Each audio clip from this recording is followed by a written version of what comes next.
This is the Good Neighbor Podcast, the place where local businesses and neighbors come together. Here's your host, Brandon Andrus Green. Welcome to the Good Neighbor Podcast Live. Independence can mean something very different when the world around you was not designed with your needs in mind. Today, we're talking with Vicki Haws, Associate Director at Ability Resources, a Tulsa organization that helps people with disabilities build and maintain independence through advocacy, education, and services.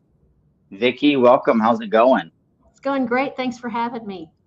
Oh, you're so welcome. I'm excited to hear all about you and Ability Resources. How'd you even get involved in this in the first place? Well, I personally have a disability, and it's quite an interesting story. I had not really heard a whole lot about Ability Resources, and I was going to college, and one of my husband's instructors actually was an intern on the board at Ability Resources, and I needed to do an internship for my bachelor's degree. And she said, "You ought to go to Ability Resources." And I did, and I came in the door, and it was a completely eye-opening experience, mainly because I acquired my disability when I was 20 years old. So I didn't grow up with a disability. And when I was in school, everybody just assumed I knew the Americans with Disabilities Act and what all the laws were related to people with disabilities. I had no idea, hadn't really been around a lot of people with disabilities. Came into Ability Resources, and every employee that I saw was a person with a disability. And I was like, wow, I'm in a place where I feel a part of the group. I'm no longer the different one. I'm a part of everybody that's here. So it was a very comfortable feeling. Do you find that happens more often than not? Whereas someone has maybe been struggling with something either their whole life or a portion of their life and has felt very isolated, and then they actually come there and they realize, oh my goodness, I'm not alone. I think people find that in different places, and it could be disability, it could be something else, but absolutely, you go into a place and you see people who are similar to you, and you just feel more comfortable. You no longer feel like you're the only one experiencing that situation. So what all does Ability Resources do? We do a lot of things. If it's related to disability, we probably at least touch it. We have core services that we're required to provide based on our federal funding. So that'd be providing information and referral. People can call us and ask about transportation, if you need accessible transportation, accessible housing. We do peer counseling, which is probably one of the most important things that we do. And that is really giving people an opportunity to problem solve or talk to other people who have experienced a similar situation. So, and that's why one of the components of being a Center for Independent Living is that 51% of our employees are people with disabilities, 51% of our board are people with disabilities, and 51% of our management are people with disabilities, because we believe that people with disabilities should have a say in their life. You should be able to go to work, and we model that by what we do. So peer counseling is one of the core tenets of what we do. We also do advocacy. We do independent living skills training, and then other services we provide, case management for the Advantage program. We assist individuals that live in nursing homes transition back into the community under a Living Choice program. We just started doing a veterans directed care program, and we also do a little bit of work with youth transitioning from high school into either higher education or the workforce. That's a newer service that we are required to provide. It's not been something that has been brought to us from the community a whole lot, because there are other agencies that provide services in that realm as well. But it's something we are working towards doing a better job and providing more services to youth. We understand that youth really need an opportunity, especially youth with disabilities, need an opportunity to see that you don't just have to grow up and go on disability benefits. You really can go out and get a job and have meaningful, gainful employment. And how do you guys fund this? We get federal funding to provide our core services. We are a Tulsa area United Way sustainability partner, so we have funding from United Way for a couple of our programs. We also have funding from the state. We do health promotion, disease prevention classes, which I neglected to mention. So we get some funding from the Area Agency on Aging as well. And then when people go ahead. I was gonna say, we also get some other funding for other programs. And so when people hear, let's say, Center for Independent Living, what do people usually misunderstand about what that actually means? Most people, or many people, call us and think we provide housing. So we are actually prohibited from providing housing with our federal dollars, but we provide the support people need in order to be successful in obtaining housing and transportation. So we do not provide direct housing, but we can help people find accessible, affordable housing. And can you give me an example of, let's say, like a relatively small accommodation or change that can completely change someone's ability to work or live independently? A small accommodation, I could think of one that personally happened with me.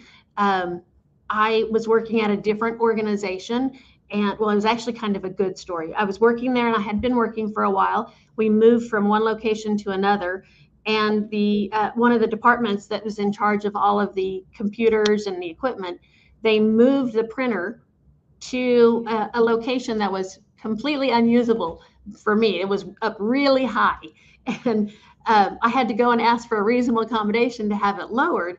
And I thought that was really silly, that I needed a reasonable accommodation to have it lowered. But the positive side was I had been working there long enough that they no longer saw the disability and didn't even think about the fact that I needed it lower because I was just one of the regular employees there. So that was something really small made a big difference. But other things, making sure you have a ramp, or that the threshold to your door is, not too high, so that a wheelchair or somebody who uses any type of a mobility device can come inside the office. And are these also mental disabilities or primarily physical? I primarily have discussed physical, but we do provide services to any person with any disability. The hidden disabilities, it's harder to have a blanket reasonable accommodation, because individuals who have a hidden disability are going to need something completely different. And what resources does Ability Resources provide that often people don't even know exist until they need them? I think a lot of the services we provide, people don't really realize they exist until you need them. As a person with a disability myself, I wasn't aware of Ability Resources and the fact that I could have called and gotten assistance applying for transportation and learning about what was out there and what was available. One of the things that has been most empowering to me was actually, I mentioned earlier that my instructors and everybody I interacted with just assumed I knew all about the Americans with Disabilities Act. That is totally not true. I had no idea anything about the Americans with Disabilities Act, except that I had heard that it was being signed into law. I had no idea what it meant for me. So one of the things I've loved about my job is the ability to start learning about that legislation, how it impacted me, but also how I can continue interacting with people and changing legislation as we move forward to ensure that people with disabilities are fully included in the community. And how are people even discovering you guys in the first place? I know that not everyone even realizes that these resources are available, but then to even find you guys in the first place is its own little battle. Yeah, it can be. So people find us a lot of times by word of mouth from friends, from some of the other organizations that we work with.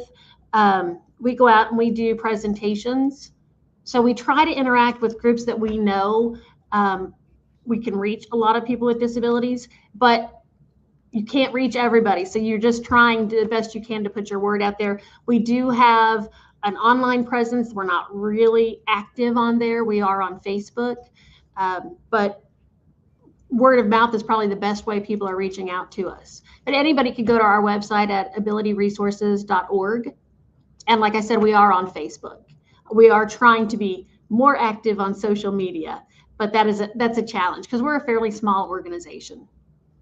Yeah, it's a challenge even for large organizations. But before we finish, what's one thing you really want people to remember about Ability Resources?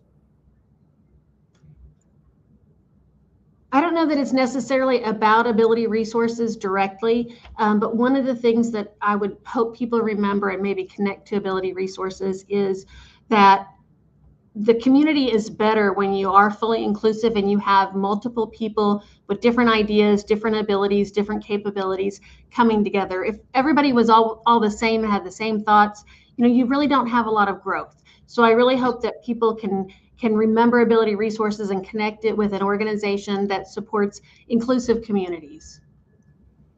Vicki, I so appreciate you being on the show, and I really wish you and Ability Resources the best moving forward. Thank you. Thanks for having me. Thank you for listening to the Good Neighbor Podcast. To nominate your favorite local businesses to be featured on the show, go to gnptulsa.com.